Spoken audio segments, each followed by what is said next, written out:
இவங்க 2 பேர் சேர்ந்து ஒரு கூட்டணி வச்சாங்கன்னா அது ஆமை புகுந்த வீடு மாதிரி.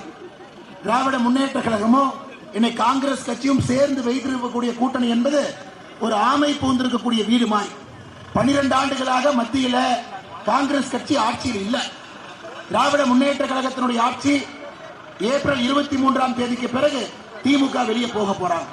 அப்படி இருக்கும் பொழுது தமிழகத்தில் எந்த சொந்தமும் கூட முதல்ல திமுகவுக்கு ஓட்டு போடுறதுக்கே தயாரா இல்லாத சொந்தம் காங்கிரஸ் கட்சிக்கு எப்படி ஓட்டு போடுவாங்க? அதனால் நம்முடைய சிங்கை சட்டமன்ற தொகுதியை பொறுத்தவரை ஒரே ஒரு வேட்பாளர் தான் உங்க முன்னாடி வந்து மற்றவங்களும் பிரச்சாரம் பண்ண வேண்டும் என்பதற்காக பிரச்சாரம் செய்து கொண்டிருக்கின்றார்கள் அருமை சொந்தங்களே. அதனால் நாம் எல்லோரும் தெளிவாக இருக்க வேண்டும்.